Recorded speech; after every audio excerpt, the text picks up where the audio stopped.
asking blue pill, red pill, corporate press, I've had my fill. I'm just a simple chap, believing in my own will. Rap, fire, math, evil, scheming, this is no drill. Haters masking boosted, but still with no chill. Need to come and take it if you wanna mess with my hill. We've been 3D printing, setting ready for that ghost kill. Hello, Canada, and welcome to another episode of The Maple Pill. As always, I'm your host, Matt McKeever, and welcome to episode 51. So we're 51 episodes deep now into The Maple Pill, which I'm pretty happy with. Not going to lie to you guys. I think we're just about 15 subs away from 1,000 subs as well. So if you guys wouldn't mind just giving me a subscribe if you're currently watching this on YouTube, that would be wonderful. But anyways, today we've got a full show of The Maple Pill to cover. We're going to be touching upon Randy Hillier and a bunch of Freedom Trucker Convoy updates. As well, we'll be touching base in regards to what's going on with inflation, the Canadian government looking to implement wartime measures censorship because of what's going on in Ukraine. Yeah, I kind of wish I was joking on that one. And there's a lot more. So we've got a full course of pills to cover tonight. But before we actually even jump into that, I did want to share with you guys just a quick little monologue here. And so this is from a story I actually pushed on my Matt McKeever Unfiltered Instagram account. So if you guys haven't checked it out, there's the link right there. Essentially, usually it's just me kind of posting memes. But every now and then, I like to think I share some valuable stuff as well. So I'm just going to read it for you guys tonight. What's your breaking point? Your red line or bridge too far? We have to have a point where we'll refuse participating, where we stop going along to get along. Draw your reasonableness line.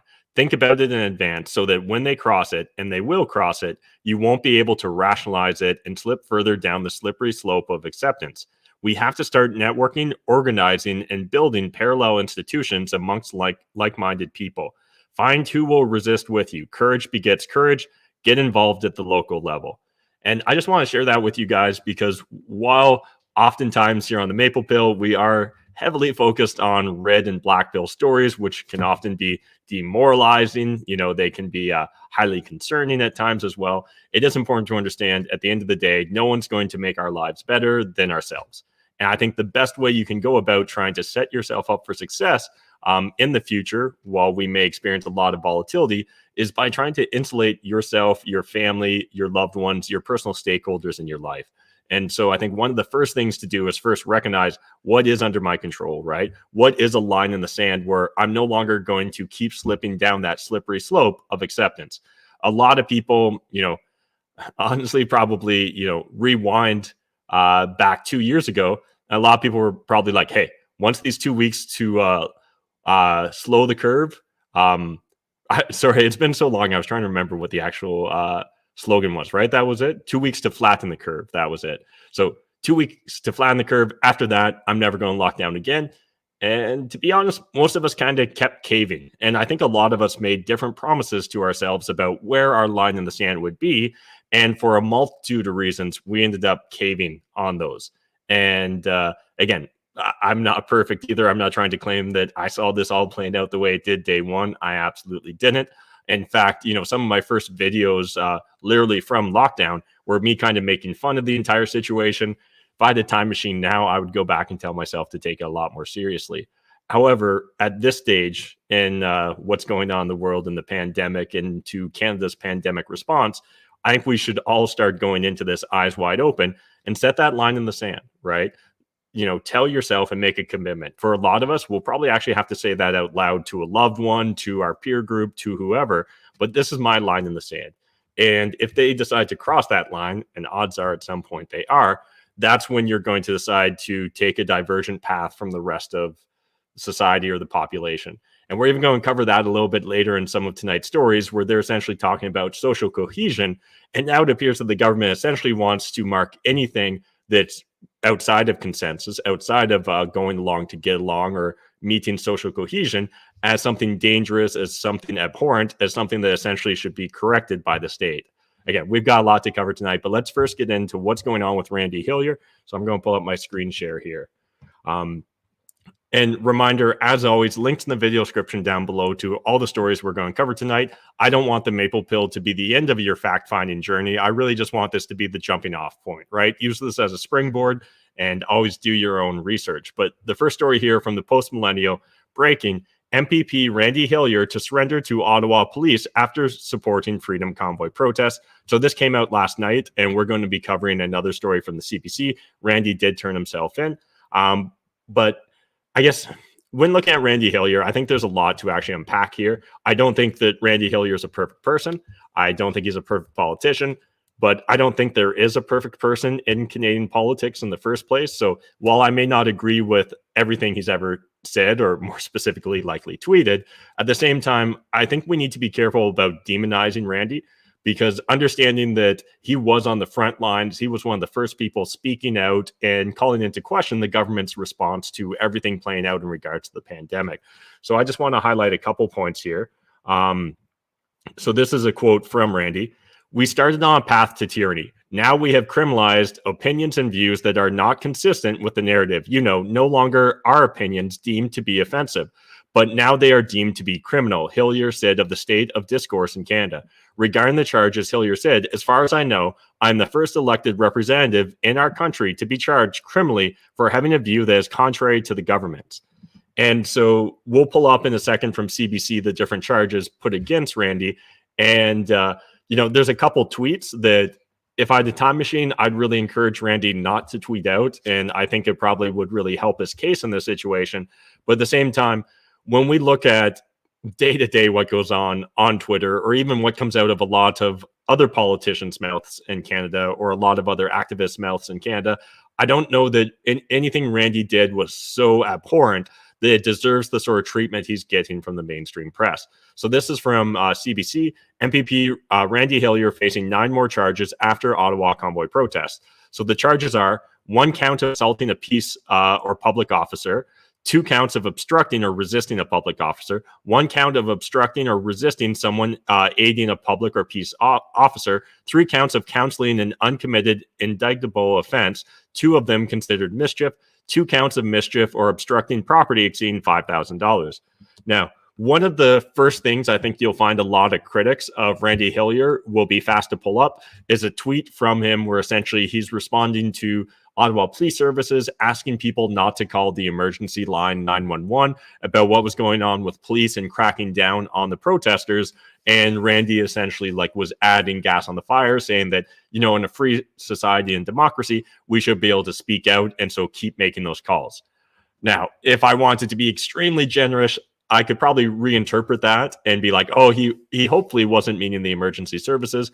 But certainly, from a critic's perspective, I get where they're coming from. I do think he probably shouldn't have made that tweet. And certainly, if you want to find fault in him making that tweet, I think that it's justified. However, at the same time, the demonization I see going on in a lot of mainstream media, on Reddit and Twitter in regards to Randy Hillier, I do think often overreacts to what Randy's done up until this point in time. It feels very similar to what we saw with Tamara Lich previously, right? I can't help but feel like the regime, the Trudeau Liberals, essentially the administration, are still looking to demonize anyone and everyone associated with the Freedom Trucker Convoy. And this is what's really dangerous at this point in time. Throughout the entire protest, throughout everything that played out in Ottawa, we saw constantly from the administration, from the Liberals, and particularly Justin Trudeau, no desire for reconciliation, for compromise, or even just to hear out the other side. And it feels like, honestly, these charges and things, maybe that's going to score the NDP or the Liberals political points amongst their base. I honestly don't know.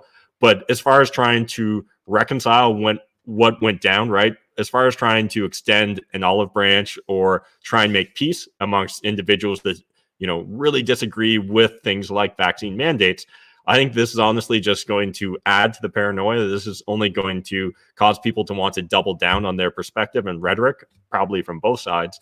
And I really don't think that it's a net benefit for Canada. Again, I'd love to hear your thoughts, your opinions. Jump in the comment section. Feel free to share away.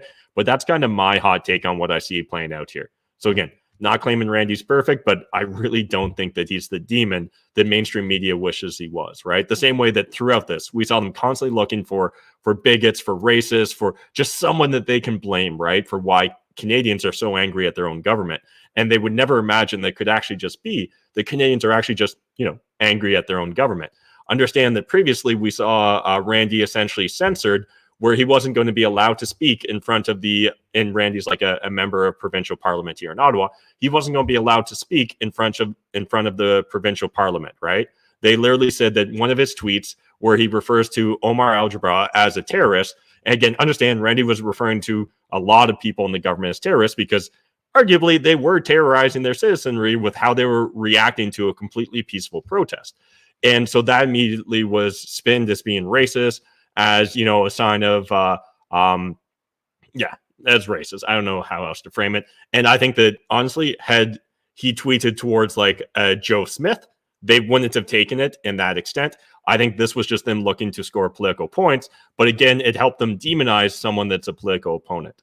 And, you know, I think for a lot of, we talked about this last week, a lot of the members of European Parliament that were calling out the Trudeau government and Trudeau specifically, this honestly looks just as bad as a lot of the rest of the stuff that went on. So again, links to these stories in the video description down below. However, I did want to highlight, and this is my opinion, but thankfully, David Anver, the criminal lawyer, we've talked about him multiple times here on the show. He's stepping in. He's representing Hillier. So again, if you guys want to follow along, he was actually sharing links to the, I think this was the bail hearing. And so the Zoom login and all that. So again, if you guys want to stay exactly up to date with what's going on with Randy Hillier, I don't think there's probably going to be a better Twitter account than following at David Anver. So again, really encourage you guys to follow along with him. He's also represented a lot of other people in regards to the Freedom Trucker Convoy. So again, I think I just know I'm very thankful that David exists and that he's helping and participating to the manner he is, because he's often very well thought out and very reasonable in his response and kind of breaking down from the legal perspective what's playing out. So again, really encourage you guys, go give him a follow. Next, from the Counter Signal, and again, this is another update around the Freedom Trucker Convoy. Tucker Carlson's producer takes on the CBC. So you guys probably remember this from last week where I highlighted a story from the CBC that smelled a little fishy. It seemed a little bit suspect. It involved an individual that said he really didn't have a political stance in regards to the vaccine mandates, but decided to really start supporting the Freedom Trucker Convoy. He claimed he spent his entire life savings and he didn't receive reciprocation, or like he wasn't made whole from his initial outlays. And part of that was because of the bank accounts freezing and the shutdown of both the Give Send Go and the GoFundMe campaigns. Now, it appears that, you know, other researchers and other journalists have done a little bit more research than what CBC did. And it seems like he's certainly got a checkered past. And a lot of people are now calling into question the authenticity of his claims. There's individuals making claims on social media that this individual has scammed them in the past and things of that nature. So at this point in time, I'm going to say the jury is still out, but it looks very suspect in regards to how valid this entire claim is. And, you know, now there's already information coming out that, oh, he did receive $2,000 in compensation, or like being paid back, at least in part, some of the money he spent. It turns out that CBC didn't fully do their due diligence in regards to that $13,000 he claimed he spent. So it seems like there's no real receipts showing definitively that all of those outlays were related to the Freedom Trucker Convoy. And from day one, I was sharing with you guys, in my perspective, that it just seems strange that they were picking this one individual and telling his life story and then essentially trying to use that to justify or demonize the Freedom Trucker Convoy and showcase how another life destroyed by the protest or the occupation that occurred in Ottawa. It just seems very insincere, in my opinion. And again, here on the Counter Signal, Kian does a thorough job just kind of going through the different facts, some of the sketchy claims as they highlight in this article. You know, different individuals were saying that they've hosted this guy before. You know, he made claims of being ex-forces with PTSD, terminal cancer, and a bunch of other things. And, you know, either took, you know, gifts or resources from people or took money from them. And essentially it appears that there's a lot more to this story, I guess. So again, I think facts are still developing in this regards, but I got a feeling that down the road, we're going to see CBC coming out with another sort of retraction or correction to their initial article. But again, why should CBC really care about that, right? As long as they're able to push day one, the narrative they want to push, they can always post the correction afterwards. And I think we all know very few people are going to read the correction compared to those that read the initial breaking news as presented to them by the CBC.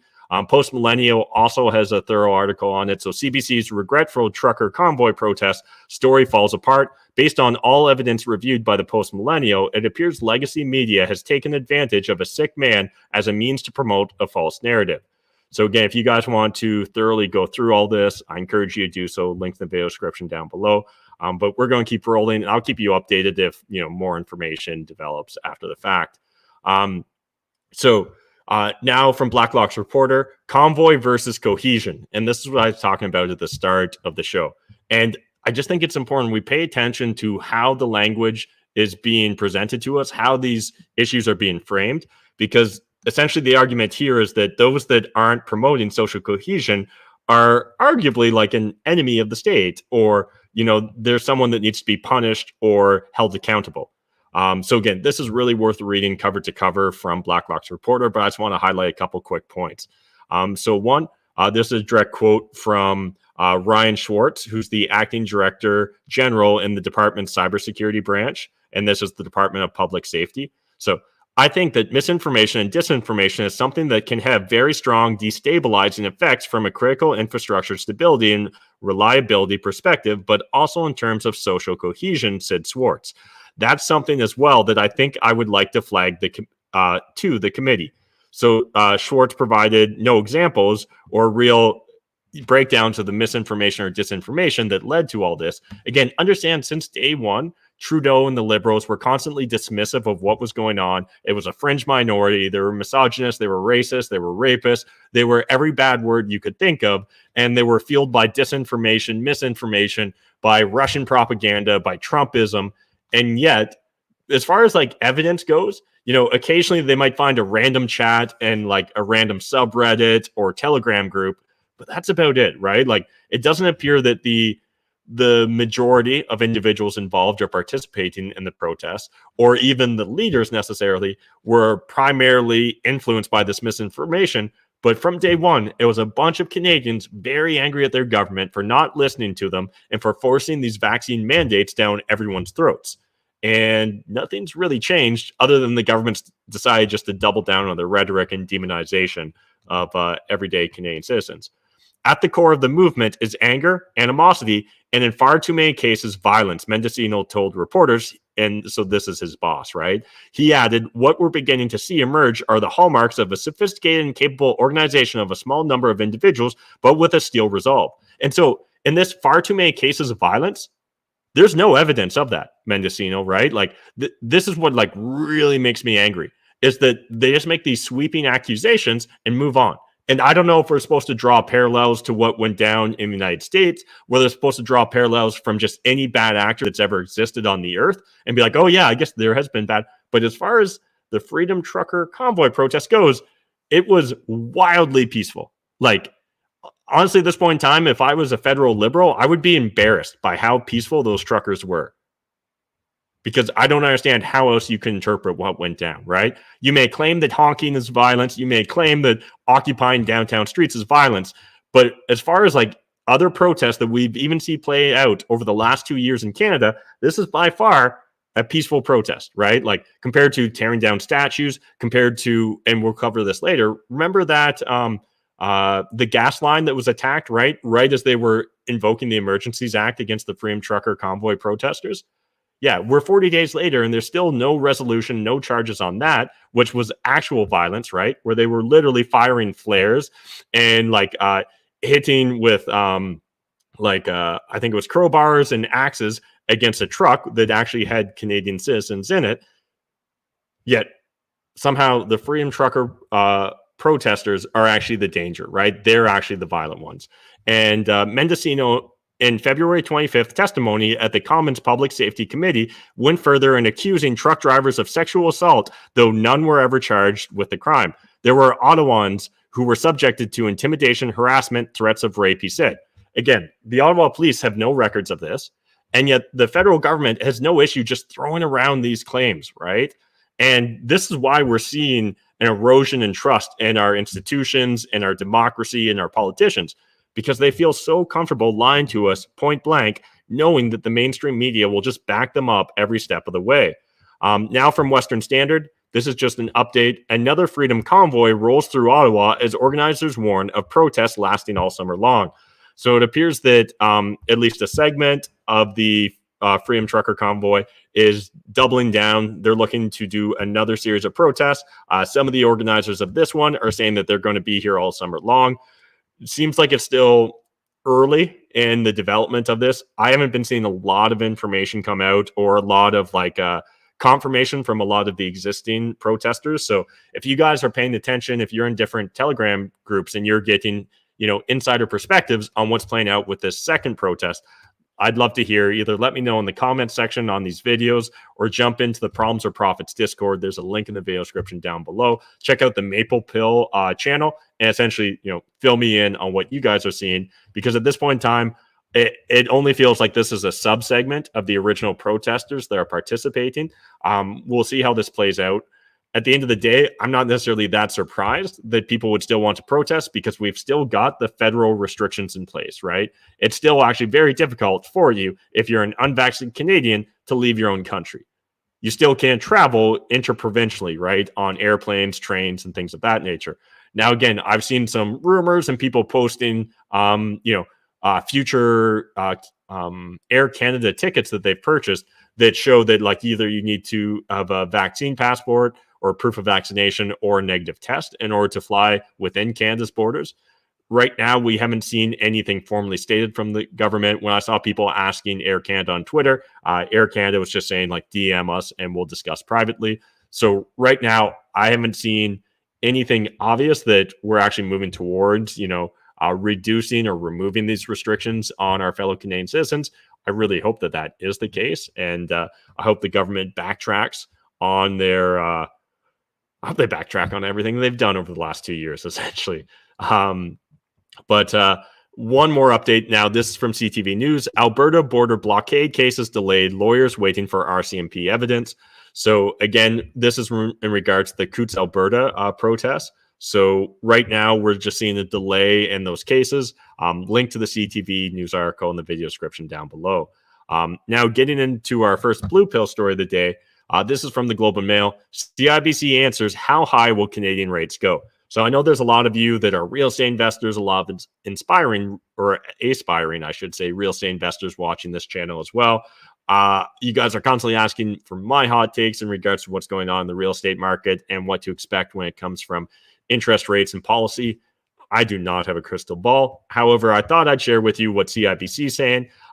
They're saying, and again, you guys can read the whole statement, but all of this suggests that the finish line for this tightening cycle in Canada likely lies in the 2.25 to 2.5 range. So if we were to find ourselves in that 2.5 range, well, that would mean that essentially interest rates have increased 2% from where they are today, right? We're at 0.5 or 50 basis points. They're saying 250 basis points is where they expect it to end. Now, that's not to say that's all going to happen in this calendar year. However, based upon what other pundits, what other experts are claiming, it does appear that most people in the industry, at least, expect to see the majority of those raises occur in this calendar year, right? Probably getting us up to 2%. You guys know I've been a little bit more skittish. I personally think that they're very dovish at the central banks across the board, but particularly in Canada. And unless we see the U.S., marching in lockstep with us in our raises, I think that we're going to see a lot of the hawks of the Bank of Canada turn into doves by the end of the year. But again, very dynamic situation, and I'll keep you posted as I stumble into more information. Next, from the Toronto Star, Nova Scotia announces $22 million to help build affordable units in Halifax area. And the reason I wanted to highlight this is, one, there's some interesting math here that we're going to explore together. But secondly, I think we're going to see a lot more headlines like this in the future. So I personally expect that we're going to see more and more governments, more and more politicians bragging about how much money they're investing to create affordable units. However, whenever you dig deeper into this, I don't know. You guys tell me if you think this math adds up. So a Halifax real estate developer is getting nearly $22 million from the provincial government to help create 373 new affordable housing units.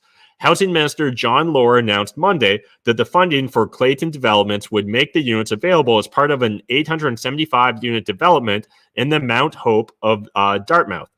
Lohr said $21.8 million comes in the form of a forgivable loan, and is part of the $35 million announced last fall to support the building of more than 1,100 new affordable housing units. So let's just do some envelope math here, right? Some back of the envelope math. You don't even need a calculator. So they're saying $22 million to build $373 million, and this is from a budget of $35 million to build 1,100. Well, $21.8 million is more than half of $35 million, but 373 units is way less than half of 1,100 units. So we can already see how they're going really offside in regards to their budgeting here. Essentially, back in the envelope, I believe they budgeted around $30,000 per unit they were going to create. And yet on this instance, they're actually allocating $60,000-ish per unit that they're creating that's affordable. And again, understand when we're talking about affordable units, it means that you're probably getting somewhere between a 20 to a 40% discount of what fair market rents are. Well, if fair market rents have increased by 20, 30% over the last 2 years, and you guys can do your own due diligence in your own neighborhoods. I don't know what it is for a fact in Halifax, but that's not unusual to hear, say, in Southwestern Ontario, a 20% increase in what rent could be charged from pre-pandemic to today. Well, essentially, you're probably looking at just paying whatever normal rent was in 2020 in 2022. But again, it will actually take several years for these developments to be built, right? So one, none of these policies are ever the smoking or the silver bullet the government portrays it to be. But secondly, we can see by even just doing basic napkin math, right, ballpark math, that this doesn't add up, right? If they continue on this pace, they're not even going to reach half of their target and be all out of budget. So then what happens? Well, I think we both know what happens. They're going to end up just opening up the treasure chest further and dumping more and more money into these programs because budgets balance themselves, I guess, in 2022. So again, I just found this really interesting because it stands out so obviously that this program's already faltering before it's really even out of the gate. Next from the Globe and Mail, students launch petition against University of Montreal professor over comments supporting Russia's invasion of Ukraine. And the reason I think this is important, again, I'm trying not to just hijack every episode of the Maple Pill with news in Ukraine, but I think we're going to see a lot more of cancel culture bleeding in and attacking anyone that dares disagree with the fact that Ukraine is the greatest country in the world and that Zelensky is the greatest leader in the world. That's almost where we're at as far as our divisive politics, right? And in regards to the partisanship that we're seeing play out both on the local stage here in Canada as well as the global stage, or at least the global stage in regards to how the West portrays it and interprets things. So a handful of different things. And again, I haven't dived deep into all of the professor's tweets, but apparently he dared to retweet and share stats that were from, Sputnik and Russia Today. And if you guys weren't paying attention, the Canadian government already banned them from airways here in Canada, right? But people want more. They want them literally to be banned from social media. They're asking that the Canadian government ban all Russian websites associated with Russia's government. Again, we're not even on a slippery slope anymore. We're just in a free fall in regards to free speech and government censorship. And it's going to get worse. And they're going to use anything and everything. It's COVID misinformation one day. It's Russian misinformation the next day. It's the fact that you don't support the LGBTQ alphabet soup, right? There's always going to be a reason that they demand you comply. And that's why at the start of the show, I highlighted and wanted to really share with you guys the importance of having a line in the sand, of having just your line of reasonableness where you're like, no, I will go no further. I will compromise no further than what I've set out for myself, because it's too easy to rationalize in the moment. Oh, it's just one more little compromise. It's just one more. And before you know it, you've got no freedoms. And here in Canada, we didn't have a shit ton of freedoms to begin with, but what little we had was important. And the government seems more than happy to continue to try and chip away at whatever protections we've got when it comes to, freedom of expression, free speech, and things of that nature. And, one of the things that I'm constantly going to have difficulty accepting when it comes to limiting free speech is the idea that good ideas don't need protection, right? Like the truth, good ideas, they don't require censorship of other perspectives. In fact, the more light is shone on ideas, the easier it is to get to the bottom, right? The easier it is to actually understand whatever the hell's going on. It's when you seek censorship, it's when you want to limit free discourse, that it becomes very easy for people to question your motives, to question the incentives, to start wanting to go down the rabbit hole that is conspiracy theories.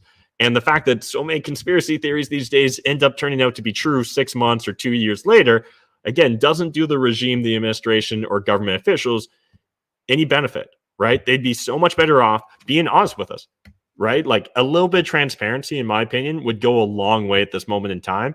And yet, I can't help but feel our government has zero interest in approaching things in that manner. So again, encourage you guys to check out this article from the Globe and Mail. Next from the Globe and Mail, why some foreign fighters, including Canadians, quit plans to battle for Ukraine. So we covered it earlier, probably 2 or 3 weeks ago. Crazy to think it's even been going on that long. But yeah, probably 3 weeks ago, we covered how some Canadians and other Westerners were going to Ukraine to try and join, and essentially like join their foreign legion. This is just the story of some of the experiences that those that have gone are going through, right? It turns out that this individual, I think it was Paul Hughes, he came to Ukraine, but they couldn't promise him a weapon. And he was like, no, under no circumstances am I going to try and face off with Russia until you give me a gun. So I guess before you book your plane ticket, you might want to read this article, or if you've got family members that are desiring going to Ukraine, you probably want them to read this first to at least understand and gain perspective on what's actually playing out there, at least from one person's perspective. Next from the Western Standard, and this brings us into our first red pill story of the day. No arrest, no updates nearly 40 days after the coastal Gaslink attack. We covered this when it originally broke. Remember, we have these individuals in like painter suits or hazmat suits approaching and being aggressive. We saw all sorts of damage and destruction, millions of dollars in destruction, if I remember correctly. And just wanted to highlight, there's no updates. But the Western Standard does do a very thorough job in this article of just rehashing what went down, where we're at in the investigation. And again, understand that this is far more violent than everything combined from what we saw from thousands, tens of thousands of Canadian protesters versus what appeared to be a small group here, right? It appeared to be a couple dozen individuals that participated in the coastal Gaslink attack. And we didn't see nearly the same sort of denunciation from mainstream media, from the government, right? For one day, politicians were like, yeah, violence is bad. And those damn truckers. Let's get back to those truckers. This is from CBC News. Experts disagree on violent threat posed by incels in Canada. This was interesting, Reed. I really encourage you guys to spend some time on this. And there's at least one way you can interpret this article, which is we shouldn't stop lockdowns because incels may be upset that we stop lockdowns. I'm not even joking. Some experts say violent online rhetoric among so-called involuntary celibates is a concern as pandemic rules lift. But others say the threat of violence is overstated among a group of men who need mental health support. Involuntary celibates, or incels, are made up predominantly of young heterosexual men who feel they are unable to attract romantic partners because of their looks or social status, says the think tank Moonshot. And the reason this Moonshot's important, there's these crazy coincidences when it comes to government experts and how they get paid and how they interpret data. So, for example, Moonshot, for the last, I guess it's 4 or 5 years, they were paid $5 million by the Canadian government to study incels. And what sort of conclusions do they come to? Incels are dangerous and we need more money to study incels further. Interesting. It'd be like, I don't know, it'd be like asking, a chocolate company whether we should include chocolate in our diets. Absolutely. Study after study shows that chocolate's good for your health.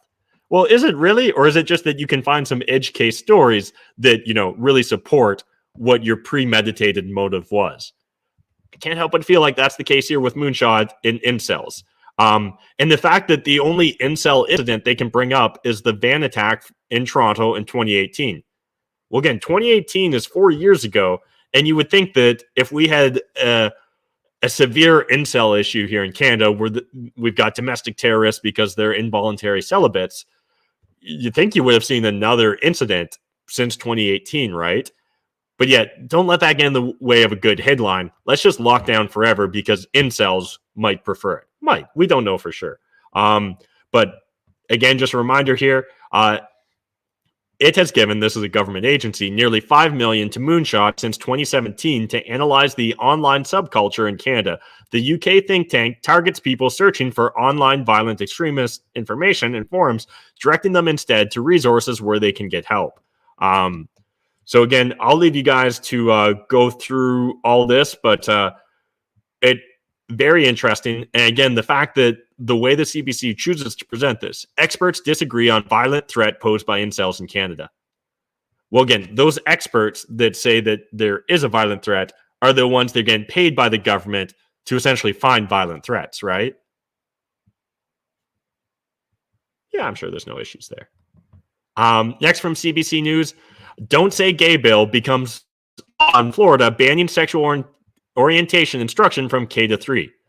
And CBC News, why the fuck do my tax dollars go towards you at this stage? You're literally using what critics of the bill claim it is, don't say gay, and yet the word gay never comes up. The phrase don't say gay never comes up in the bill, and yet some critics choose to frame it that way, and that's what the CBC leads with, right? Now, I will give them props compared to some other news outlets because at least they included banning sexual orientation instructions from K to 3.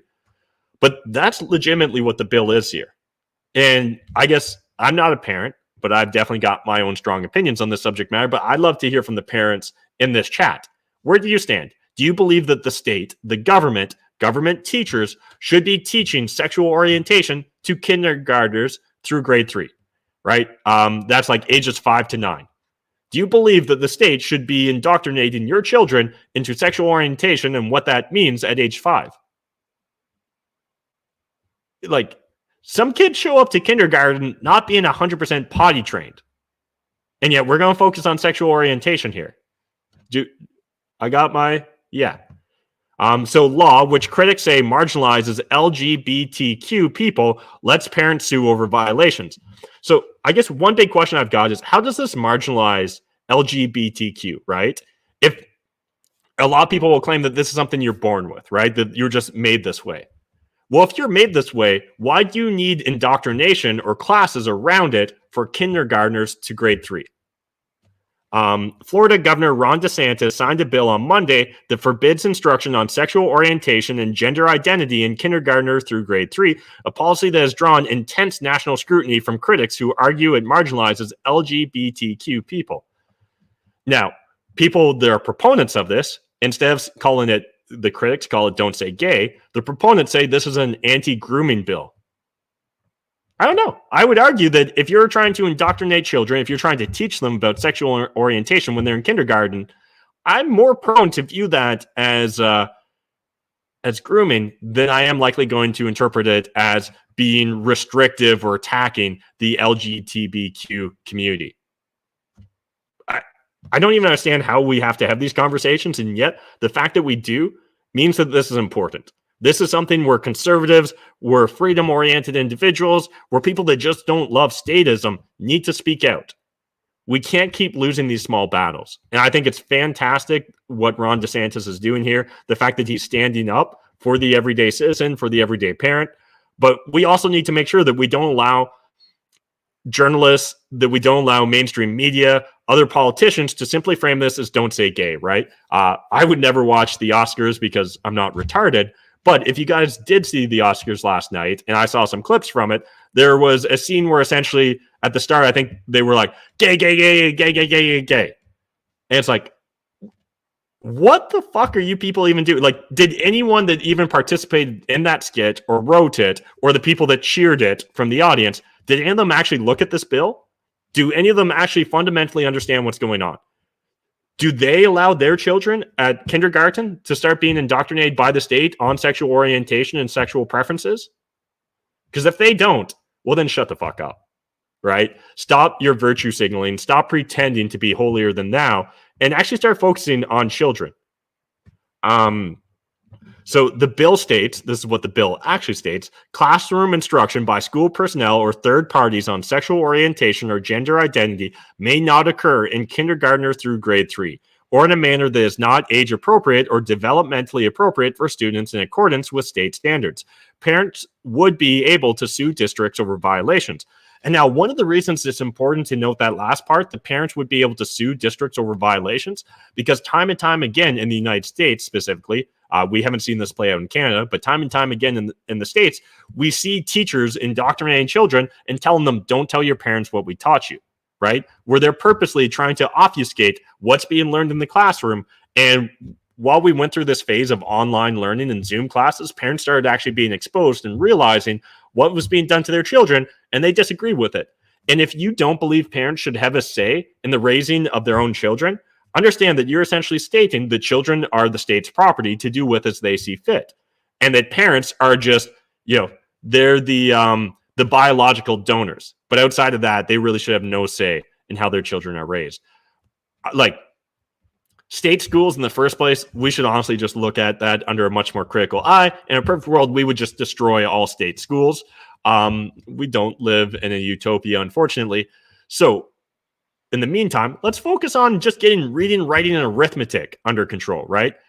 We see constantly children falling behind, failing in those metrics, and yet we're going to double down on making sure they've got their sexual orientation up to snuff, right? That they can understand the genders fluid, and that one day I can identify as a attack helicopter, the next day a butterfly, and that's all normal. But, let's not teach them cursive writing. That's where we're at as a society. And it shows where our priorities are, at least amongst the administration and the virtue signaling elites. And then bringing up the fact that Disney, right? Disney is actively fighting this. They released a Twitter statement saying they disagree with it, and they're going to fight against the Don't Say Gay bill. Get your kids off of Disney. Get your kids off of Netflix. They do not care about your kids. They care about your kids for all the wrong reasons. Maybe I should frame it that way instead. Next, from Global News, Town of Ajax, Ontario releases directory of Black-owned businesses. All this stuff is just ridiculous in my opinion, right? This idea that we need to understand who owns a business, right? And how do you determine if something's a Black-owned business? What if it's an interracial marriage and both partners are involved in the business? Do they get a half Black point? If the husband's Black but the wife's white, is that you're 50% Black business? This is going to lead us down a bad trajectory, because someday we're going to see the government implement this in different policies, right? They're going to decide that, we only want vendors that are owned by Black businesses, right? Or Black businesses as our vendors for this product or this category of spending or this consultant. We should really just be focused on meritocracy. Let the best individuals get the business, right? This idea, and understand that if you choose to solely support a business because it's Black owned, you're ultimately choosing to ignore all other businesses that aren't Black owned, right? That shows an in-group preference for a certain race, which I guess growing up, that's kind of what we were taught was racism. And yet now this is somehow progressive. I don't get this. I don't want to get this. And I don't think we need this in our society. Moving forward, from the Fraser Institute, Canada faces perfect inflation storm. So if you guys want to go down the rabbit hole about how inflation is going to be a real bitch in the future, this article from Fraser Institute is a pretty good introduction. We've covered a lot about inflation in the past, so I'm going to keep rolling here. But from True North, Liberals mum on whether natural gas and nuclear power are clean energy. And so while we're doing all this virtue signaling about trying to stop, try and get our ESG scores in place, trying to demonize petroleum products, and while we don't want pipelines in our country, but yet we also don't want Europe using Russian oil either, but we're not really going to solve their problem. Understand that the same government administrative officials that say all this, they also can't even tell us whether they interpret nuclear as green energy. So during a March 21st, during a March 21st Commons International Trade Committee meeting, top officials with the department were unable to answer questions from parliamentarians on whether nuclear energy was included in its clean electricity strategy. You talked about green energy and the fact that you don't know where nuclear lies. So how can you explain how nuclear energy was excluded from the green bond framework by this government? If it was excluded from that framework, obviously this government isn't thinking that nuclear energy is green. Can you add to those comments, please? Asked Conservative MP Warren Steinley. Seems pretty reasonable. And the Department of Finance is ultimately responsible for the green bond framework, so I would defer to them on that, replied the department's Director General of Energy, Amanda Wilson. And so again, none of this is actually about creating green energy. None of this is about making sure Canada's on firm footing from an energy independence perspective.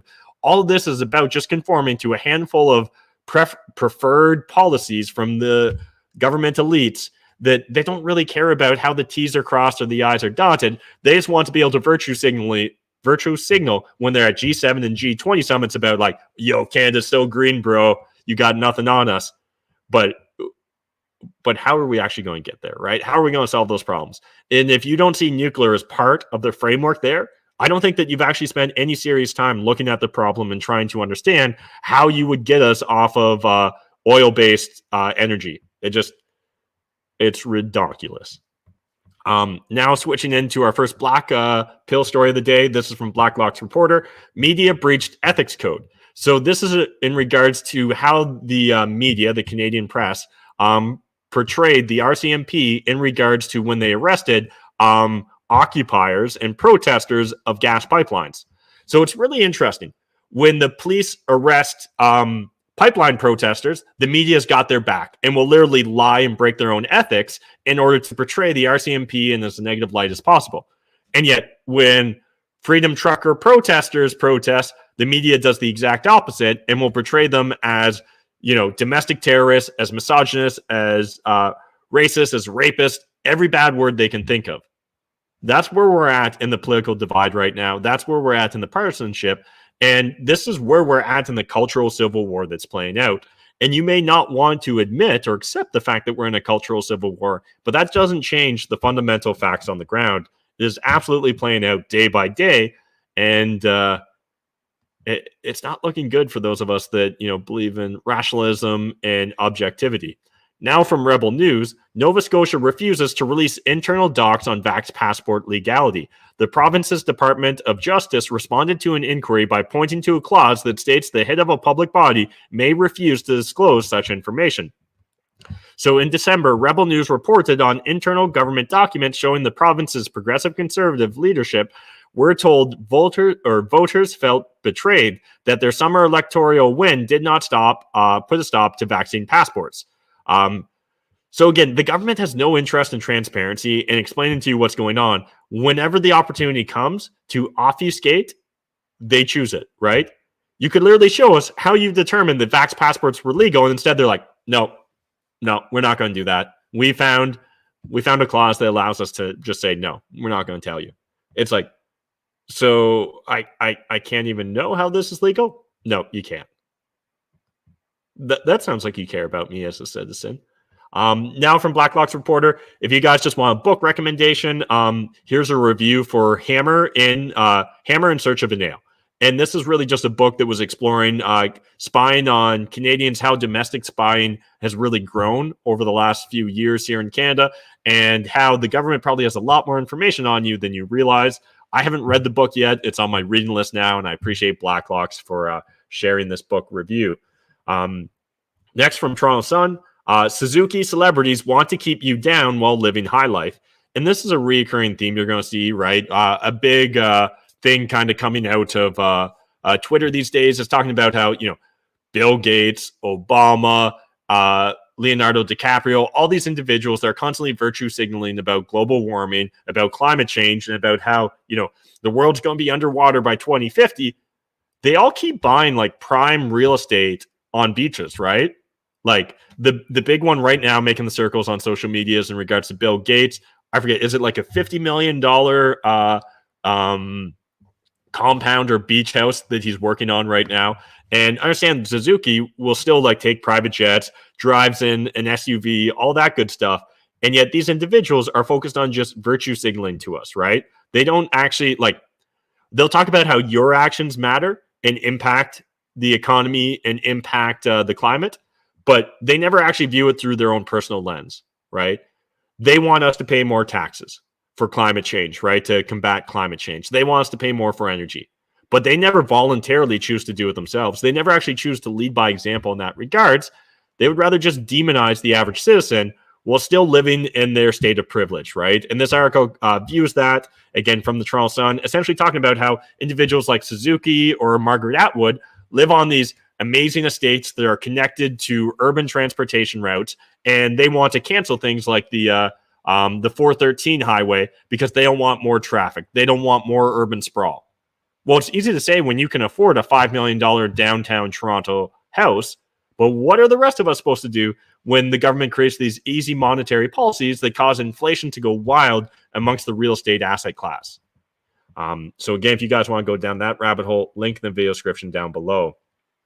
Next from True North, Levy erotic dance headlining 2S LGBTQIAP plus event for 11-year-olds at Toronto School District. How many? So that's 1, 2, 3, 4, 5, 6, 7, 8, 9, 10, 11 symbols.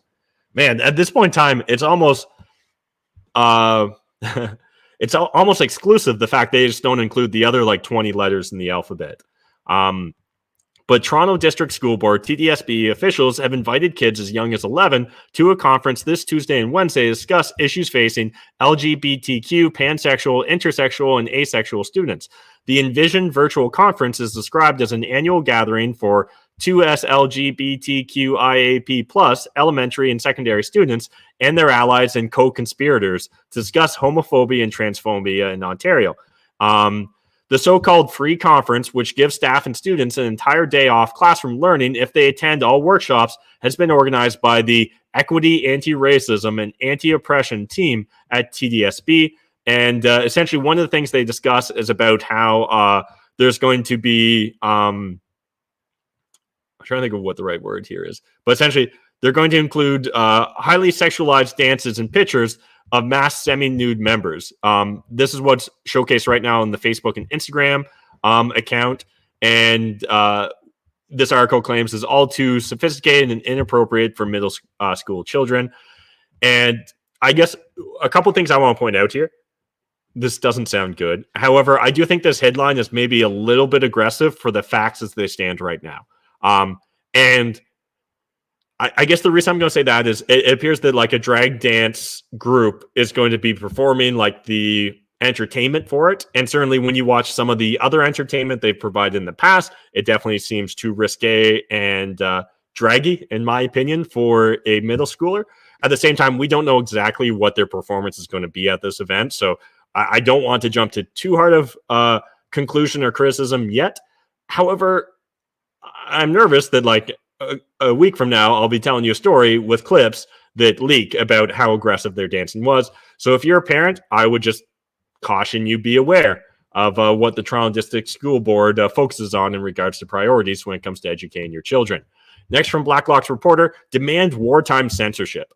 And this is wild in my opinion, because I understand, to the best of my knowledge, right now in Canada, we're not at war with Russia, right? Can anyone confirm that? I'm pretty sure technically we're not at war, despite the fact that we're doing our best to try and get involved in a war. So cabinet must regulate the internet in Canada to curb Russian disinformation, says Foreign Minister Melanie Joly. A federal ban on Kremlin-funded TV is not enough, said Joly. We've banned Russia Today and Sputnik on the broadcasting side, Joly testified at the Commons Foreign Affairs Committee. We've pushed digital platforms to also ban them, but we need to do more. My mandate as a foreign minister is really to counter propaganda online, said Joly. She did not explain what measures would be taken. Again, encourage you guys to read this entire article from Blacklocks here, but what I want to highlight is, again, understand they want to implement wartime censorship when we're not at war. They want to implement Emergencies Act. They did implement Emergencies Act when we weren't facing a real emergency. We've been under lockdown now for 2 years to flatten the curve, to slow the spread, to whatever little saying they come up with next. And yet we're still essentially in the same spot we would have been had we not undertaken all those crazy mandates and restrictions. So I guess just understand this is where we're at right now as a society in Canada. The government, they barely feel they have to justify anything to us. I don't know how else to frame it, right? They have to stop Russian disinformation because we're at war, even though we're not at war. Gotcha. Yeah. Now from CBC News, not from CBC News. This is from Counter Signal about CBC News. Liar. CBC forced to print a correction nearly every week.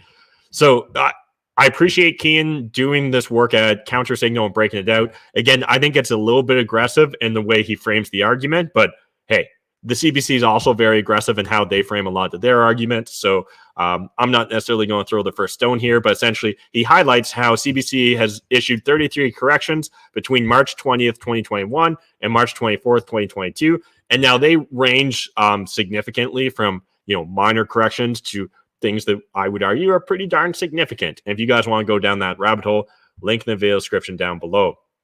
And then getting into our clown pill story of the day, I kind of struggled to find the right clown pill, but everyone was talking about the Oscars and Will Smith slapping Chris Rock. And first, I'm going to give you guys my hot take on it. I'd love to hear your perspective on this. Can you find a joke distasteful and yet still not think that it demands a physical altercation?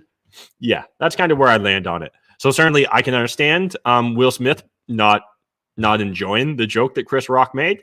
I can understand him wanting to voice his displeasure, and yet I can't justify a physical altercation. Now, again, if Will Smith decides anyways he wants to implement a physical altercation, there should just be consequences for that. But of course, we're talking about like rich elite actors and comedians and things of that nature. So there'll not be real consequences. But I understand if you or I were in the crowd and a stand-up comedian made a joke that we took offense to, we're not supposed to, and we shouldn't be able to, just get up there and slap them, right? But I thought this article from Fee Stories, so fee.org, was great. What John Galt would say to Will Smith. And it's worth reading the entire article, but I imagine a decent number of you have read Atlas Shrugged, so we're going to jump right to the point. So this is what John Galt proclaims.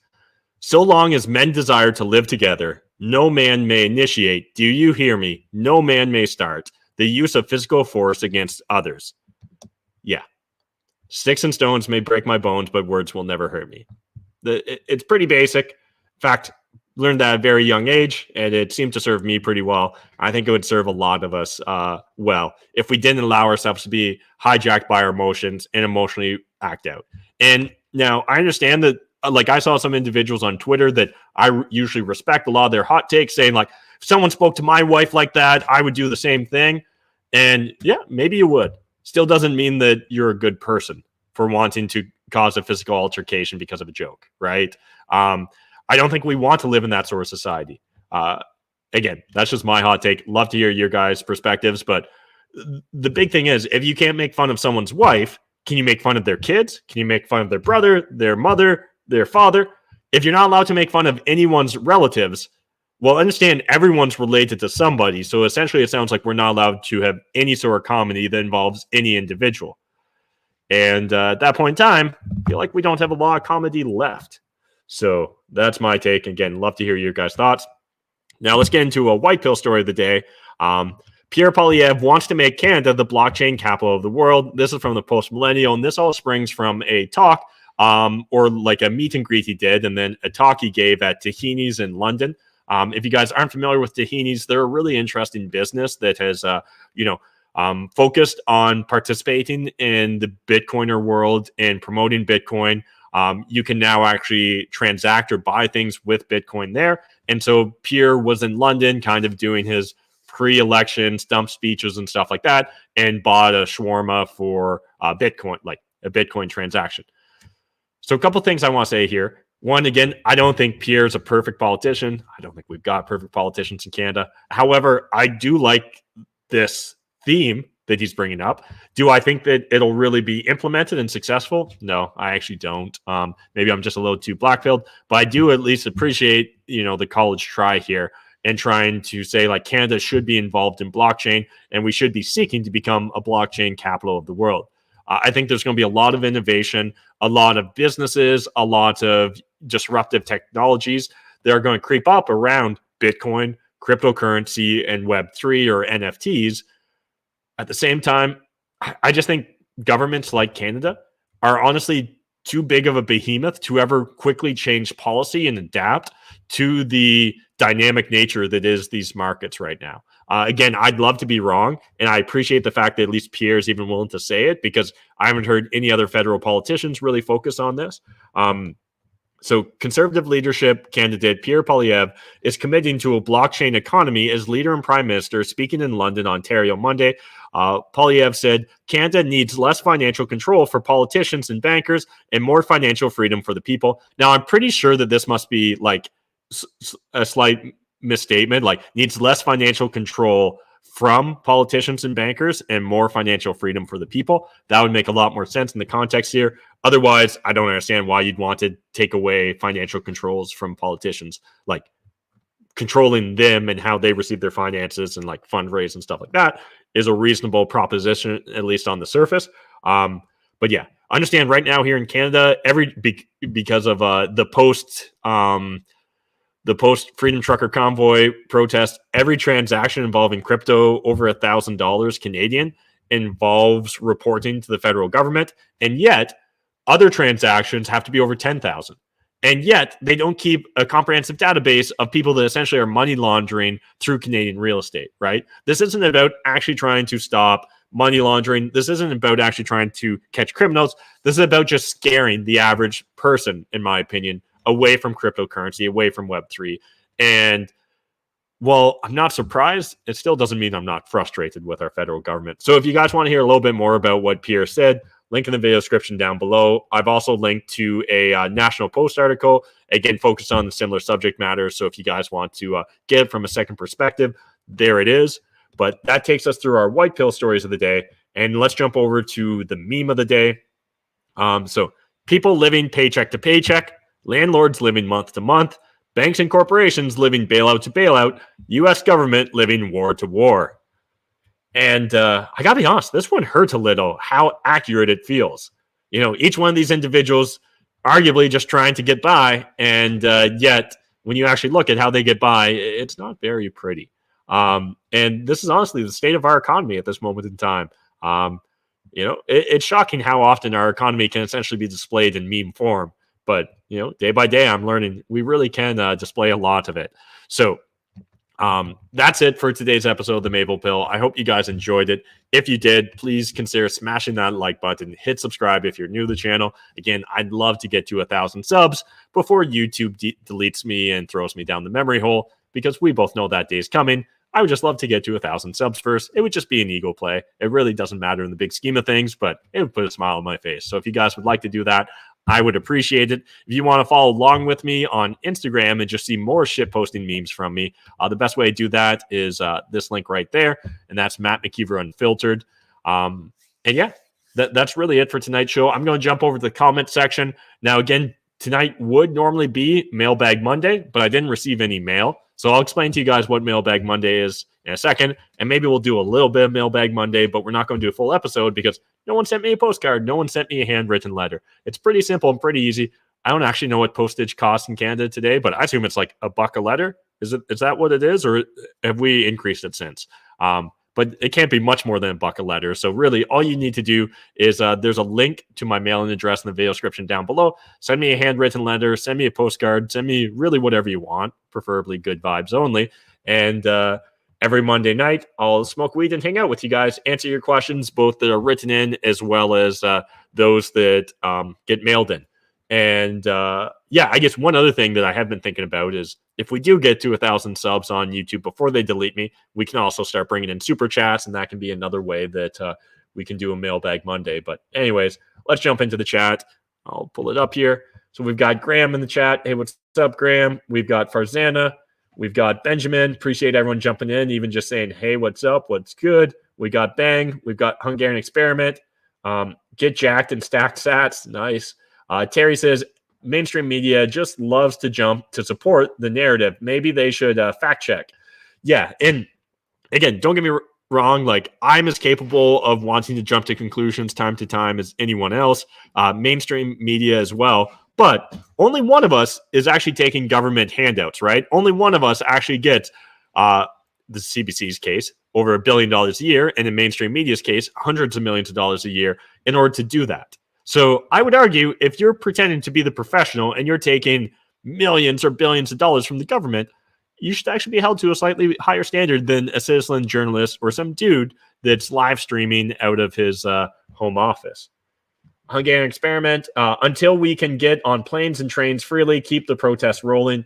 Yeah, it's important to not lose sight of that, right? Like, there's no real justification for it. Again, we saw the Oscars play out last night, or you probably saw clips of it like I did, with all these people not wearing masks. Every single weekend in the United States, there's giant, or every night probably, there's giant sporting events. Again, somehow they don't wear masks at those, and they're able to continue to function as a society. So we honestly have to ask ourselves a serious question. Is our healthcare system so broken, so beyond repair here in Canada, that we have to essentially live with lockdowns and restrictions for the rest of our lives because a publicly funded healthcare system just can't work? Or is our government just like caught up high on their own supply of BS, right? Like, are they just so trapped in their own echo chamber that they believe the bullshit that they're telling us? Because those are really the two options I see available to me. Either that or they're just evil elites that want to have all this power over us. And I'm sure that would never be the case. The Hungarian experiment. We are still living in tyranny when our government is discriminating against us. Agree. Graham Griffin, is the CBC failing to do its due diligence or knowingly misleading the public on direction from their boss, the federal government? I'd argue it's the latter. Certainly with stories like we shared earlier today, where you've got one individual from the Freedom Trucker Convoy that makes all these outlandish claims and really doesn't back it up significantly and has a history of, either similar types of claims, scams, or mental illness. It's hard to not think they just saw what they wanted to see and then immediately pushed out the article and narrative. And again, the timing of all that was interesting because it's right around the time Justin Trudeau is getting called out by members of the European Parliament, right? And again, those of us that are more prone to conspiracy theories, we probably see relationships behind, them doubling down on going after Raging Dissident, them going after Randy Hillier, them trying to force more charges on Tamara Lich and things of that nature, to, Justin Trudeau getting embarrassed on the world stage. But again, that's just me with a tinfoil hat. Banks says, all this would be scary if we didn't have these lovely self-leveling budgets. Yeah, absolutely. Terry, line in the sand is where I've come to in the last months. The light is starting to shine. Again, agree. And things do look better, in my opinion, right? We're better off than we were a month ago, and that's fantastic. And if nothing else, there's a lot more of us out there now that are willing to speak the truth. And that's extremely powerful, right? And courage begets courage. So the more of us that are willing to speak out, the more momentum, right, others receive from it, the more courage others gain from you by your willingness to speak out. It's not always going to be easy. It's not always going to be pleasant. You're not always going to be, you're not always going to be supported or cheered on, right? People will be detractors of you. They will denounce you. They'll try and call out any and all foibles you have.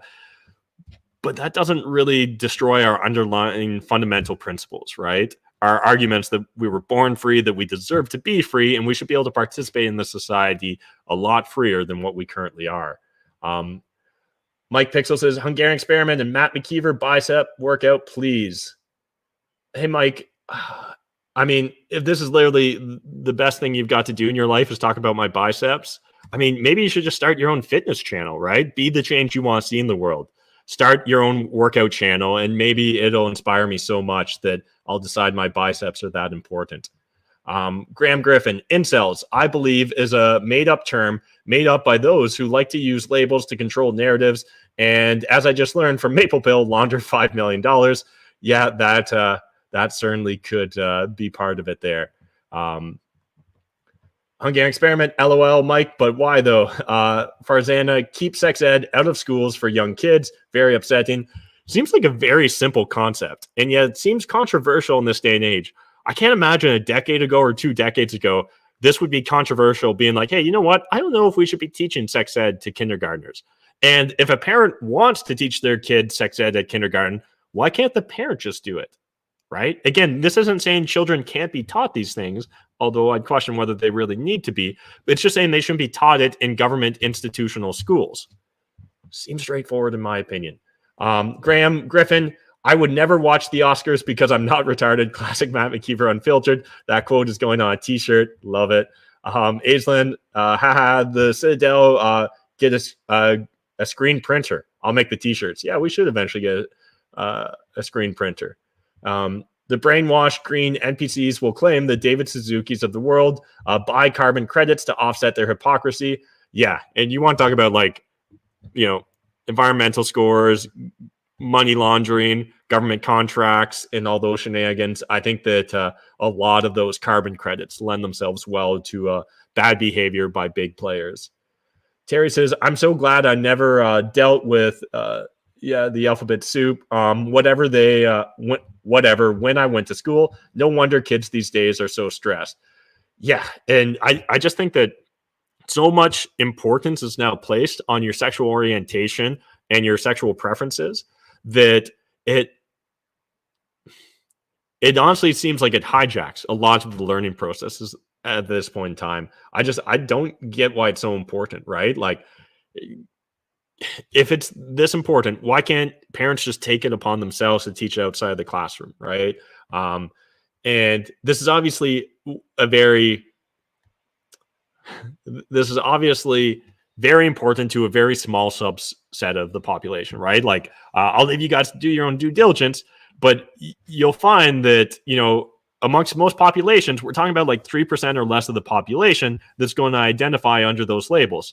So why would the school system be so hijacked for 3% of the population? And again, I don't think up until very recently, it wasn't kindergartners to grade 3s that were having these problems, right? But I think what we're going to see is an entire generation of children that will start being very confused. Because at kindergarten to grade 3, I think that you're still very malleable and playful and just exploring shit, right? I don't think you should be having an authority figure at the front of the classroom telling you about sexual orientation and asking you to self-identify at that age.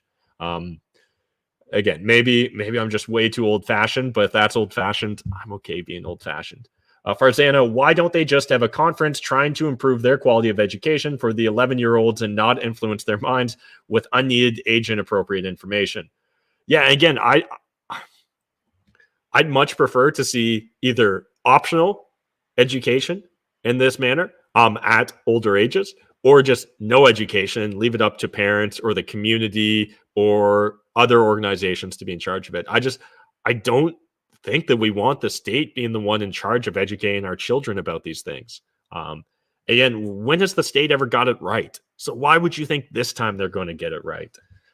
Terry, Will was laughing at the joke until he realized his wife wasn't, and then made a douchebag speech 10 minutes after. Yeah, I didn't see the speech, but I saw some people's hot takes on it. It definitely looked a little silly. Love the meme. No mail. Oh no, we will send you something soon. Appreciate it. Free faster. Hold on, Matt. Appreciate you jumping in the comments there, Sandra. I miss you on the weekends. Laugh out loud. I appreciate that. And the algorithm definitely misses me as well because I know it's a huge drop off. But however, if you guys are looking for more Matt McKeever, and you're only watching on YouTube or Facebook, you're missing out because I have uploaded a couple exclusive videos now to BitChute and Rumble. You can find links to those channels in the video description down below. I'd really encourage you to check out the video of me and Andrew Hines, a fellow Canadian and real estate investor, as well as thought criminal, where we just really share our perspective, our hot take on what's going on in Canada, how we're trying to protect ourselves and our family and loved ones, and the stakeholders in our lives from what we see to be coming volatility in regards to what's going on. And so it's about an hour and a half video. I really like it. I'm hoping to make more videos like this in the future with other thought criminals here in Canada. So again, if you guys want more Matt McKeever, that's a good place to start. Step is always checking in. Appreciate it. And yeah, that's it for tonight's episode. I'll hang out for a little bit. So if you guys have any, real estate questions, any other random questions, hit me up right now in the chat. I'm going to play the mailbag song. I've got part of a joint left over from yesterday. We'll just kind of smoke this little bud, and then we'll call it a night. Again, appreciate you guys watching these videos, sharing them on social media, all that good stuff. I'm going to play the mailbag song. I'll be back in a minute, and hit me up with any questions, and we'll call it a night then. All right. Thanks, guys. Welcome. to the Mailbag Monday show with your host, Matt McKeever. Let's open some mails, leave some smoke trails. Mailbag Monday. Send Matt a pack and it's gonna be a fun day. Mailbag Monday. Send Matt a pack, live stream every Monday. Mailbag Monday. Send Matt a pack and it's gonna be a fun day. Mailbag Monday. Send Matt a pack, live stream every Monday. Welcome to the live stream. This is Dan the Lost Boy with Project LB52 and Space Monkey Fight Club. Get your avatar and custom song today.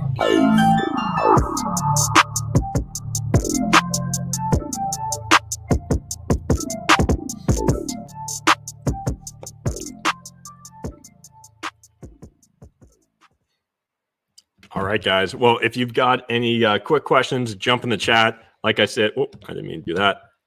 Let me get this right. Like I said, I've just got about this much of a joint left. We're going to try and not set my beard on fire. Again, it's actually gets very difficult at this stage. I haven't been doing too much trimming. I just thought, let's grow it out, see what happens. And down the road, I'll trim it come spring. Now, here we are in spring, so I probably need to trim it soon. But yeah, let's lay it up and chat, hang out for a little bit. Again, won't do a full mailbag episode just because I got no mail to open. And, I'm never busy, but I've always got different projects on the go. And so I really do like getting myself into different projects. And one of the projects I'm working up kind of coming up on the horizon is some of my team members and business partners are coming up to the Citadel. A week from now, we're going to be hanging out, chatting about NFTs, kind of the future around NFTs and all that good stuff. So really excited. And I got some prep work to do before they show up here. So let's get this going. Try not set the beard on fire. And shout out to Primo again. You've definitely got good stuff. I find it hits me pretty hard. So I forget what the one little bag was, but whatever the smallest bag you sent me was, that stuff definitely did the trick. So again, you guys don't need to send me anything other than just a postcard or a handwritten letter or anything like that. But when you do, I'll also mention it. All right, so let's jump into the chat, see what's going on. And otherwise, I'll also pull up just the BitChute channel so you guys can see what I'm talking about. One sec here. Open up a different browser. This is going to be a whole thing. This weekend, we had a little meet and greet here at the Citadel. We're essentially just kind of hanging out, invited some like-minded individuals, and it turns out we're getting plugged into a pretty good network up here in the Kenora, Fort Francis region. So there's a lot of like-minded individuals in this area. And I guess one thing I just want to say is how refreshing I find that to be. It's honestly very encouraging and motivating to find like-minded individuals that want to take back, their individual sovereignty, their food sovereignty, a lot of homeschoolers, and just all that good stuff. So it's a pretty cool place up here, guys. You should look into it if you're of a similar mindset, because it's surprising actually how big the community is. And this is all pre-existing. This is before I even get around to doing my own stuff and my own events and attracting like-minded individuals. So we're going to pull it up here. BitChute's loading. Ooh, this wasn't a trick question, BitChute. What is going on?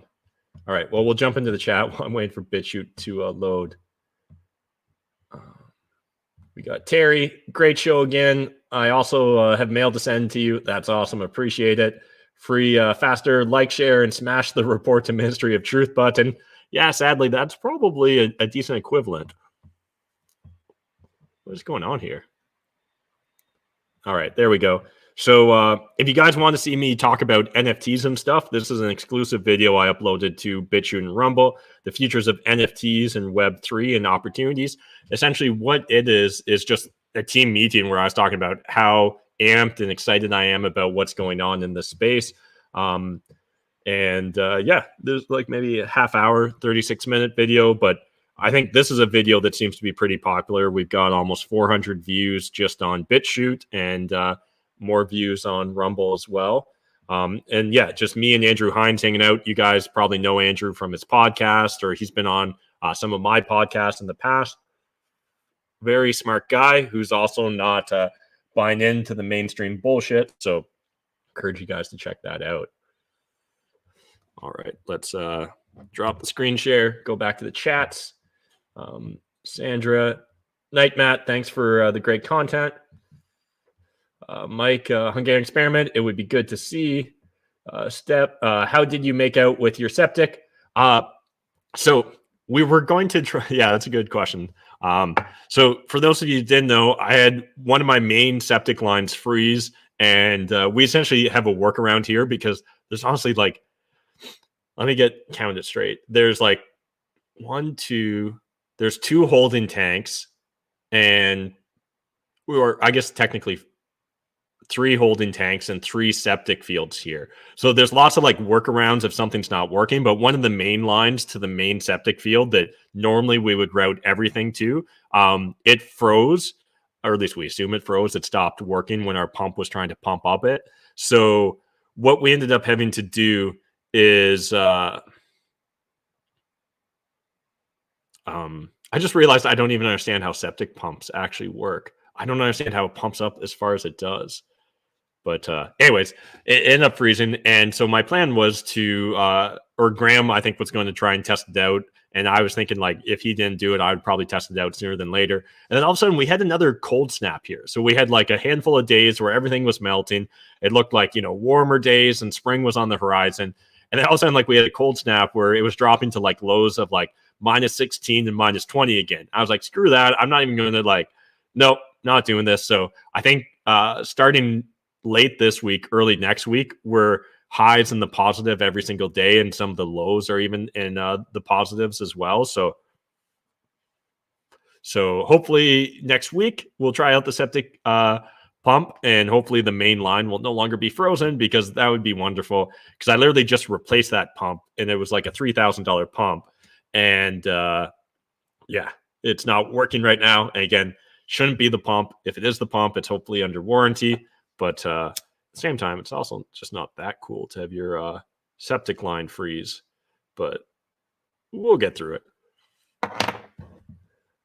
Bite Hunter, Will Smith needs some weed to chill out. Yes, he is absolutely, he is too stressed. At the same time, don't get me wrong, he gets a lot of shit on the internet. The whole open relationship thing with Jada seems complicated at best, and probably extremely complicated when you're a celebrity. So I do not envy that position.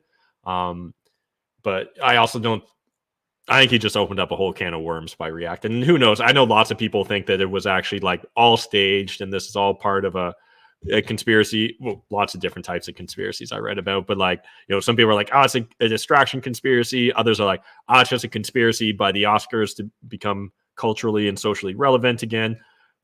Both of those seem possible to me as well, but I think Occam's razor is just Will Smith as a man that's been made fun of and pushed too far when it comes to his wife, and he maybe just snapped. And he might have also been thinking that, like, hey, you know what? I'm probably going to win this thing later tonight. Why you got to come at me on what should be like a highlight of a night or whatever? But yeah, I think whoever's the first to physical altercation pretty much always loses the moral high ground. And in that case, I think he was. Graham, woo, Mailbag Monday, prep work for Citadel guest. Nah, the place is mint. Yeah, well, actually, we're going to be doing different business exercises. So for those of you that I don't know if you guys are like me, but you regularly find yourself to at least some degree of existential crisis and just kind of wondering, what should I do next with my life? There's lots of fun little exercises you can kind of do as either just things to trigger creativity or kind of inspire you to think bigger or think outside of your box. And one of them, I'm just going to pull it up here, pull up the screen share, but I always spell his name wrong, but Tim Ferriss, 17 questions that changed my life. This is a great PDF that's completely free. Really encourage you guys to check it out. I don't know if I'll just be able to get it here. I know I need to change my default search engine from DuckDuckGo to the Brave search engine, and I think we all should do that. So this is the PDF here, and essentially it just asks a bunch of different questions. And like one's like, if money was no option, what would you be doing? And if you had to solve this problem, I forget exactly what they all are, but anyways, it's a fantastic jumping off point for a person. And I've got a handful of exercises that we often do for businesses as well, that are completely different but still inspired by this general concept. So anyways, I usually like to, when we get together for these meetings, put together like a basic curriculum, right? Kind of time things out to make sure we can hit all the relevant aspects that we want to do in our business meetings, all that jazz. Sandra says, I wish we were closer to you at the Citadel. Appreciate that, Sandra. And I think we will be making different options available for people to come up and visit, whether it's just like, if you want to like book a stay here, we'll have options like that available.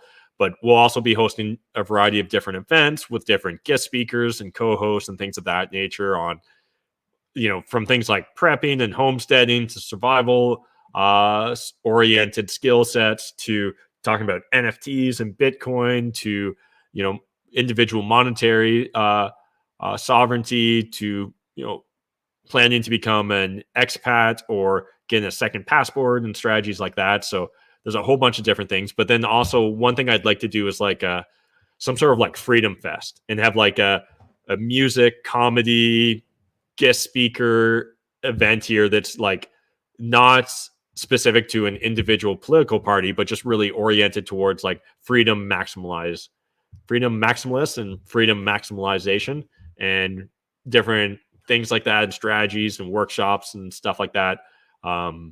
So I think Freedom Fest, if we do it this year, hopefully we will. If we do it this year, I think I'm going to try and find like at least one category where people can literally come for free.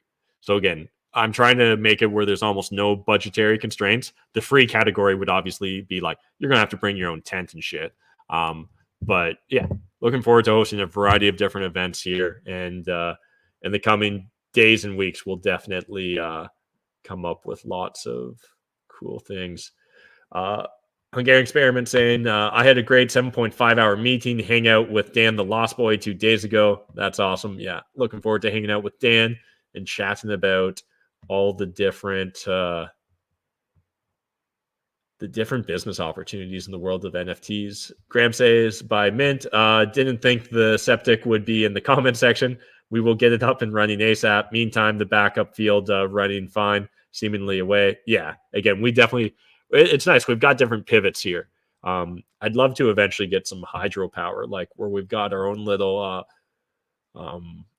water turbine. That's the only thing that there's not an obvious solution to on this property that I would love to have. But outside of that, everything else is set up pretty well, in my opinion. And with a few tweaks this summer, we'll be in a great spot.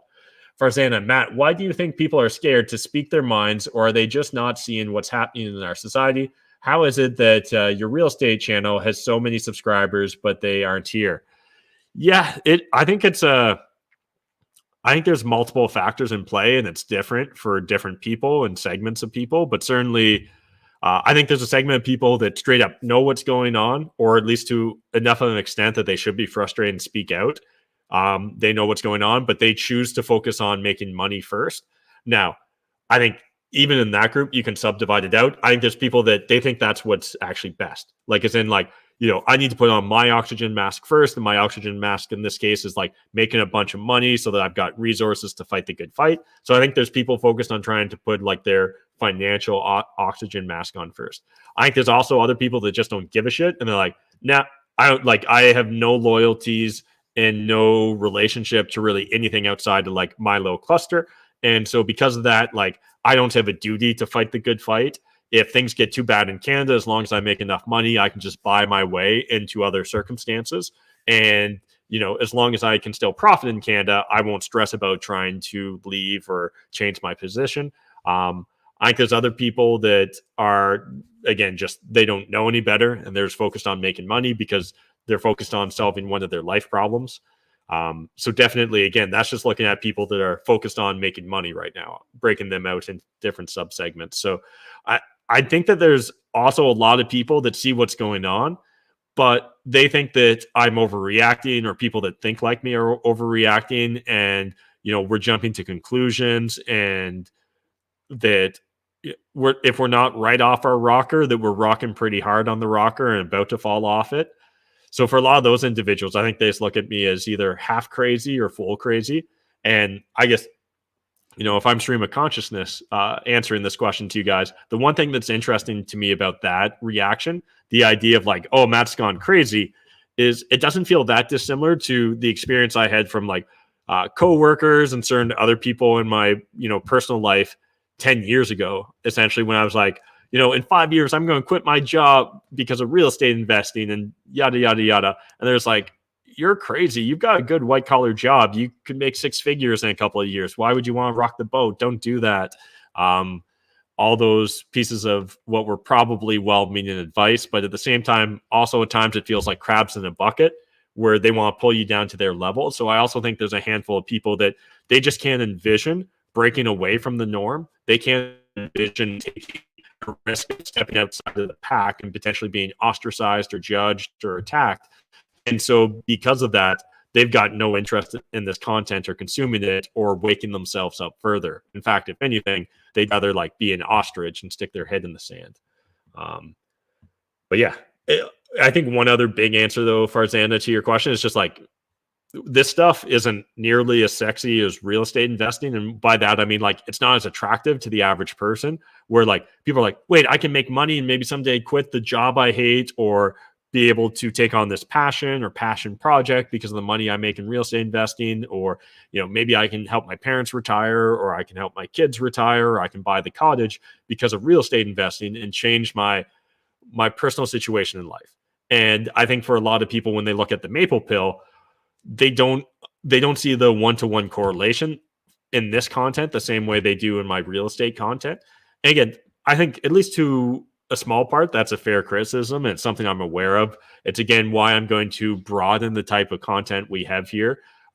We haven't released a lot of like DIY stuff or stuff around the Citadel, but over time, I look forward to releasing that content and again making this this physical place a hub for individuals to come and learn different skill sets and teach other people. And because we've already got the multimedia background, we'll record a lot of that stuff and try and make it available. And again, hopefully try and provide more practical hands-on solutions for people as well, rather than maybe just talking about the news or, what a shitty situation we may find ourselves in this day and age compared to where we could be. So that's also, I think, a factor when we're talking about this stuff.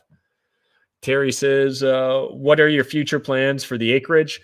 Yeah, we got a lot of different plans. We'll see how it plays out. But this year, at a minimum, we're hoping to plant a lot of gardens. We're hoping to have some laying hens. So again, just inching towards like food sovereignty or like food independence. And beyond that, eventually, I imagine we'll find other animals here. Like I could see us having a goat or two or a dairy cow or something to that effect. It'd be hard to have a lot though. Like we're not going to have a lot of grazing animals or anything like that on this property, just because kind of the nature of the land. It's very hilly, rocky, lots of trees, not a lot of like grass naturally growing. Again, there are parts of it that are, and we can foster more, but on a long enough time horizon, I was hoping by the end of this year, but there's just nothing for sale right now. But hopefully by the end of this year, we'll also pick up a nearby farm and be able to add anywhere from kind of 40 to 100 plus acres of like workable or, grazing pasture to what we've got as the Citadel. And at that point in time, I think it puts us in a great position and a much more favorable position from a food and self-sustainability. And what's also great is we've got this giant lake that I'm literally looking out onto, that while we're not the only ones on the lake, there's not a lot of other people on this lake. So again, lots of great fishing opportunities. There's a lot of other lakes we can like portage to or fly into or whatever we decide to kind of do. So the property also, we've just naturally got deer and partridges, things like that. The other day, Graham saw a fox.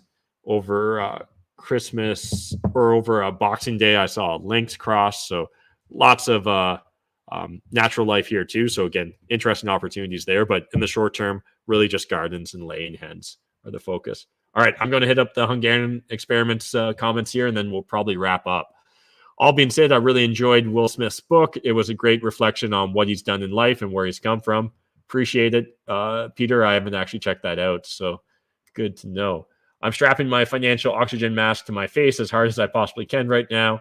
I had an epiphany 2 days ago that the mask mandates were lifted in Ontario when I walked into a grocery store and 75% of people were masked, and of those, about 80% were obese. Interesting. I know it sounds bad, but the average person is a slave to the system, and the only way to break free of the chains is money and opportunity. I want as much of that as possible. I want as much of that as possible to distance myself from the average person as much as possible. Yeah. So again, I definitely see lots of people with that perspective. Hungarian experiment, and I totally get where they're coming from. I think the key is, for most people, you can do both. I think you can speak out, at least to a certain extent, and you can vote with your individual actions while still like making yours and building your financial fortress of solitude. And like, I think you are, Peter.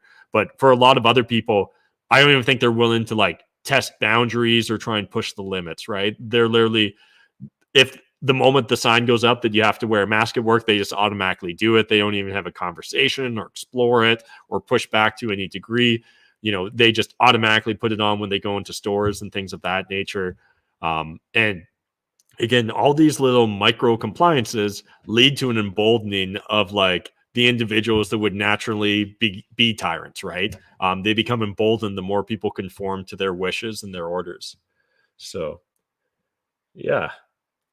All right. Well, I'm going to wrap up, guys. Again, like I said, wasn't mean for this to be a full Mailbag Monday episode, but again, appreciate you guys that did hang out with me for the mailbag. If you guys want to hit me up, I'll play the mailbag song one more time at the end of this, and it's got the mail and address. Also, mail and address is always in the video description down below, and we'll be back tomorrow, same time, same place, 7 p.m. Eastern Standard Time. Thanks, guys.